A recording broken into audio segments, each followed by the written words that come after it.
Nama Andi Jemma sangat dikenal warga Luwu dan Sulawesi Selatan karena dia merupakan seorang pahlawan nasional dan juga raja atau datuk kerajaan Luwu.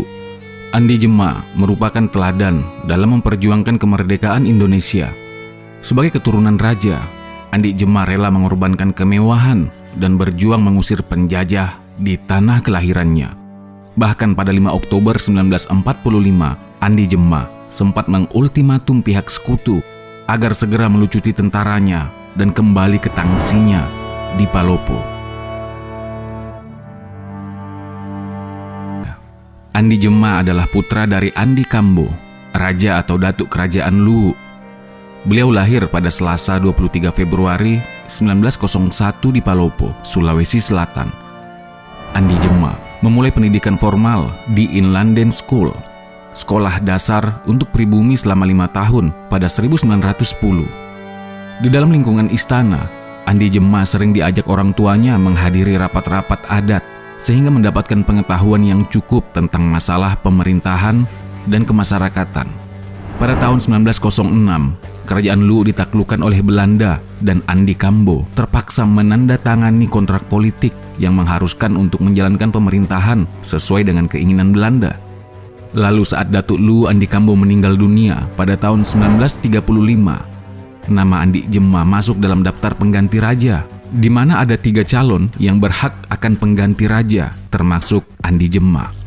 Sesuai dengan tradisi, calon datuk harus dipilih oleh Dewan Adat yang disebut Adek Sapulu II, sebab anggotanya berjumlah 12 orang. Pada mulanya, terdapat 10 calon.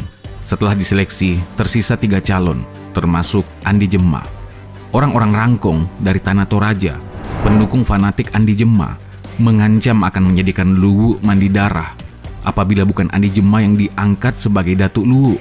Akhirnya, pemerintah Belanda menetapkan Andi Jemma sebagai Datuk Luwu. Selanjutnya, berita tentang proklamasi kemerdekaan 17 Agustus 1945 diketahui Andi Jemma dari anaknya, Andi Ahmad, pada 19 Agustus 1945. Kemudian Andi Jemma segera memerintahkan agar berita itu disebarluaskan di kalangan masyarakat. Lalu, Andi Jemma memprakarsai pembentukan organisasi Soekarno Muda atau SM. Kemudian pada 2 September 1945, di bawah pimpinan Andi Ahmad, anggota Soekarno Muda melakukan gerakan merebut senjata Jepang di Palopo. Pada kemudian hari, Soekarno Muda berganti nama menjadi Pemuda Nasional Indonesia atau PNI, dipimpin oleh Andi Makulau, dan akhirnya menjadi organisasi kelaskaran dengan nama Pemuda Republik Indonesia atau PRI.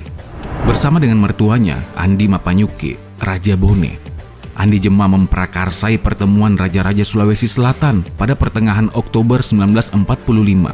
Pada pertemuan ini, raja-raja tersebut menyatakan tekad berdiri di belakang pemerintahan Republik Indonesia. Pulang dari pertemuan ini, dalam rapat umum yang diadakan di depan Istana Luwu, Andi Jemma menyatakan bahwa daerah Luwu adalah bagian dari negara Republik Indonesia dan para pegawai di Luwu adalah pegawai Republik Indonesia. Ia juga menegaskan bahwa pemerintah Luwu menolak kerjasama dengan aparat Netherlands Indies Civil Administration atau NICA. Menjelang akhir September 1945, pasukan Australia yang mewakili sekutu tiba di Sulawesi Selatan. Mereka bertugas melucuti pasukan Jepang dan membebaskan para tawanan perang. Bersama mereka, ikut pula pasukan NICA atau Belanda. Satu kontingen pasukan Australia tiba di Palopo bulan November 1945. Antara komandan sekutu dan Andi Jemma dicapai kesepakatan bahwa pasukan ini hanya bertugas melucuti tentara Jepang, sedangkan pemerintahan sipil di Luwu tetap dipimpin oleh Andi Jemma. Lalu terjadi pergantian komandan pasukan Australia yang bertugas di Sulawesi Selatan, di mana komandan yang baru, Brigadir Jenderal Hilton, mengumumkan bahwa NICA adalah bagian dari pasukan sekutu dan rakyat Sulawesi Selatan, termasuk Luwu, wajib mentaati perintah NICA. Mulai saat itulah, situasi di Luwu mulai memanas karena dengan perlindungan pasukan Australia, pasukan NICA atau Belanda mengadakan patroli ke berbagai tempat dan memancing bentrokan dengan pihak pemuda. Pada 21 Januari 1946, mereka memasuki masjid di Kampung Buah dan merobek-robek Al-Quran yang terdapat di dalam masjid. Tindakan ini tentunya menyulut kemarahan rakyat. Andi Jemma atas nama pemerintah Kerajaan Luwu serta Kiai Haji Muhammad Ramli, seorang hadi Luwu atas nama umat Islam, mengirimkan ultimatum kepada komandan pasukan Nika agar dalam waktu 24 jam pasukannya harus segera meninggalkan Palopo dan menghentikan teror terhadap rakyat. Jika ultimatum itu tidak diindahkan, maka pemerintahan Kerajaan Luwu tidak lagi bertanggung jawab atas ketertiban dan keamanan yang terjadi. Ternyata ultimatum itu tidak diindahkan oleh pihak Belanda. Karena itu, pada 23 Januari 1946, setelah batas waktu ultimatum itu berakhir, para pemuda melancarkan serangan serentak terhadap kedudukan pasukan Belanda di kota Palopo. Dalam pertempuran ini, pihak Australia membantu pasukan Belanda dengan melepaskan tembakan-tembakan ke arah istana. Nika juga mendatangkan pasukan bantuan dari Makassar sehingga mereka berhasil menguasai Palopo.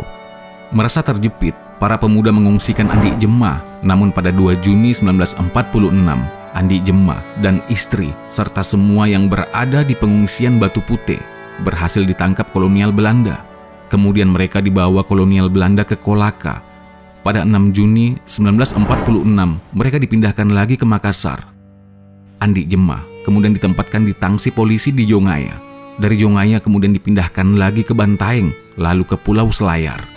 Pada 4 Juli 1948, sidang adat tinggi Luwu yang pro Nika memvonis Andi Jemma dengan hukuman 25 tahun pengasingan di Ternate.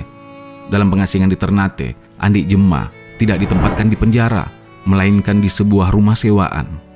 Pengasingan itu tidak lama dijalaninya, sehubungan dengan adanya pengakuan kedaulatan oleh Belanda terhadap Indonesia pada akhir Desember 1949. Andi Jemma kemudian dibebaskan pada 2 Februari 1950 dan pada 23 Februari 1965 saat berusia 64 tahun, Andi Jemma meninggal dunia. Untuk menghormati jasa-jasa beliau, pemerintah Republik Indonesia pada 8 November 2002 kemudian memberikan gelar kepada Andi Jemma sebagai pahlawan nasional.